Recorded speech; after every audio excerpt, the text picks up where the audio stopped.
सादर नमस्कार, सादर जय जिनेंद्र। क्षमा न्यूज चैनल कहीं भी कभी भी सही और सकारात्मक समाचारों के लिए देखना और सुनना न भूलें। साथ में आपसे विनम्र निवेदन है कि यदि आपने इस चैनल को सब्सक्राइब नहीं किया है तो कृपया अवश्य कीजिए और शेयर और लाइक करना ना भूलें। अपने बीच में वैज्ञानिक समर्थ जी जैन जसपुर के ही हैं, वे यहाँ पर उपस्थित हैं। वे अपना प्रश्न गुरु चरणों में करेंगे और तैयार रहेंगे।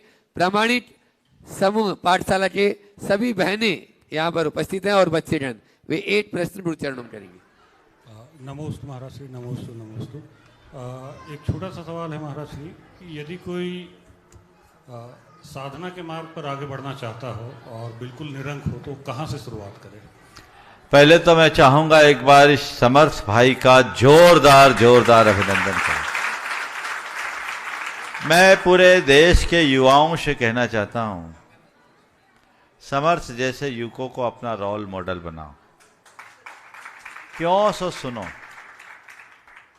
ये लड़का बेल्जियम से पढ़कर आया है और बेल्जियम से पढ़कर के आने के बाद या तो वहां जाने वाले वहीं सेटल हो जाते हैं, यहां आते तो कोई मेट्रो सिटी ढूंढते हैं, लेकिन यहां आकर आज गांव की जनता का उद्धार करने में अपना पूरा जीवन लगा रखे। अभी मुझे मालूम पड़ा, इनने जानकारी दी, सुना तो पहले से था, अब जाके मालूम पड़ा कि ये समर्थ यही है, तो मुझे बहुत अच्छा लगा कि हमारे देश की जो परंपरागत चीजें थी उनको कैसे आगे बढ़ाया जाए, इस दिशा में बहुत अच्छा काम कर रहे हैं। कलेक्टर साहब तो परिचित होंगे ही, मुझे बताया कि आपका बहुत सहयोग भी है। इन्होंने अभी मुझे बताया एक महुआ से हम कितने प्रकार की बीमारियों से मुक्ति पा सकते, और महुआ जो एक बहुत उत्तम औषधि और एक अच्छा खाद्य था, अंग्रेजों ने किस प्रकार हमारी ग्रामीण अर्थव्यवस्था को तोड़ने की नियत से महुआ पर बैन किया और उसे केवल शराब का माध्यम बना दिया। ये महुआ पर बहुत काम कर रहे हैं, बहुत सारे प्रोडक्ट इनके बन रहे हैं। निश्चित इससे समाज का बहुत भला होगा, हमारा देश कुपोषण का शिकार नहीं होगा, अन्य घातक बीमारियों से बचेगा, और ये सब कार्य कोई युवा अगर आगे आके करता है तो मैं समझता हूँ इससे अच्छी बात और कोई नहीं होगी।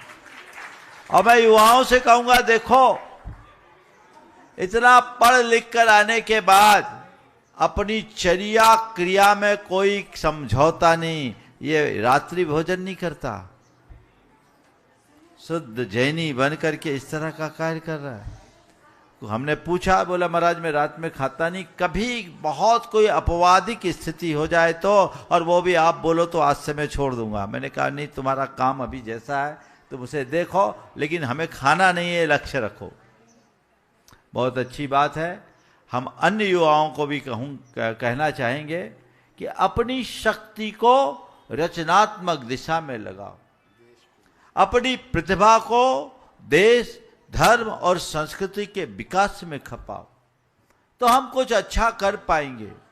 केवल पैसा कमाना हमारे जीवन का लक्ष्य नहीं होना चाहिए, पैसा को हमेशा जीवन में दूसरे स्थान पर रखना चाहिए।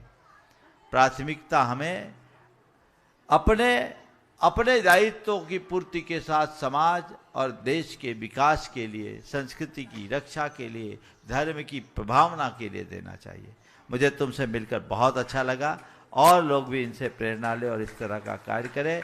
तुम अपने इस पूरे अभियान को अच्छे से गति दो, और जो युवा इनसे जुड़कर ये काम करना चाहते हैं जरूर इनसे संपर्क करो। यदि तुम्हें असुविधा न हो तो इस मंच के माध्यम से, चूंकि लाखों दर्शक तुम्हें इस समय देख रहे हैं, अपना नंबर अनाउंस कर सको। यदि तुम्हें कोई दिक्कत नहीं है तो लोग तुमसे, खासकर युवा वर्ग, तुमसे संपर्क करके इस तरह का कार्य कर सकेंगे। तो पहले तुम अपना नंबर दे दो, फिर मैं तुम्हारे सवाल का उत्तर दूंगा। जी 888-888-929-1601। फिर से एक बार बोल दो। 888-929-1601। बहुत सुंदर। अब आपने सवाल किया है कि हम अपने साधक जीवन की शुरुआत कहाँ से करें। देखिए, साधक जीवन की शुरुआत की कोई बिगिनिंग पॉइंट नहीं होता उनका, कि कोई उसका आदि बिंदु नहीं होता कि यहां से हम साधक बने। जब जागो तभी सवेरा। तुम अभी जहां वहीं से अपने अंदर साधक बना सकते हो। साधक बनने के लिए क्या करना है? अपने आप को जागृत करना है। और जागृति का पहला लक्षण क्या है? ये जानो मैं कौन हूं और मेरा क्या है। अपने मन में ये बता लो कि मैं, ये जो कुछ भी दिख रहा है वो मैं नहीं हूं और वो मेरा नहीं है, और न मैं उनका करता हूं। ये एक संयोग है, मैं उसमें निमित्त हूं, करता नहीं हूं।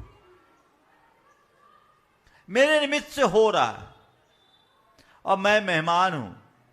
आज हूं, कल रहूं, न रहूं, कोई पता नहीं। चीजें अपने तरीके से हो रही। मैं एक आत्मा हूं और मेरी आत्मा के अतिरिक्त जितनी भी चीजें हैं वे केवल एक संयोग है। इसमें मैं जितना अच्छा कर सकूं स्वपर के हित में वो करूं। समझ लेना, यहीं से तुम्हारे अंदर एक साधक का जन्म हो गया। मैं कौन हूं, मेरा क्या है, जिसे ये पता है वो व्यक्ति सामान्य व्यक्ति ना होकर वह एक प्रबुद्ध आत्मा की श्रेणी में आ जाता है। शरीर, नाम, रूप, इसे ही अपना मानने वाले लोग संसार में बहुत है, लेकिन अपने अनाम अरूप स्वरूप को पहचानने वाले बिरले हैं। साधना तब प्रकट होती है जब हम अपनी आत्मा को पहचानते हैं। उसे पहचानो, फिर अपने दायित्व की पूर्ति करो, कर्तव्य का निर्वाह करो, और जब तक है उसे कर्तव्य मान करके करो। कर्ता बुद्धि से काम मत करो। और जब लगे कि मेरा दायित्व पूरा हो गया तो स्वयं के प्रति अपने उत्तरदायित्व की पूर्ति के लिए निर्वृत्ति का मार्ग अपनाओ। समझ गए? और एक बात और बता देता हूं, कैसे जियो। पिक्चर देखते हो, बहुत सारे एक्टर्स होते हैं, वो अभिनय करते हैं। कई बार ऐसा होता है कि कोई अभिनेता ऐसा रोल करता है कि एकदम राजा से भिखारी हो गया, और उसके भिखारी का रोल ऐसा होता है कि देखने वाले द्रवीभूत हो जाए। पर भिखारी बना हुआ वो एक्टर अपने आप को भिखारी मानता है क्या? वो जानता है ये रील है, रियल कुछ और है। तुम्हारी नियति ने, तुम्हारे कर्म ने, तुम्हारी परिणति ने तुम्हें जो रोल दिया है उसे निभाओ, पर ये मान के चलो ये केवल रोल है, ये केवल अभिनय है। रियल भीतर है जो शाश्वत है। न वो भिखारी है, न सम्राट है, न ऊंचा है, न नीचा है, न बड़ा है, न छोटा है, न धनी है, न निर्धन है, न विद्वान है, न मूर्ख है, न राजा है, न रंक है।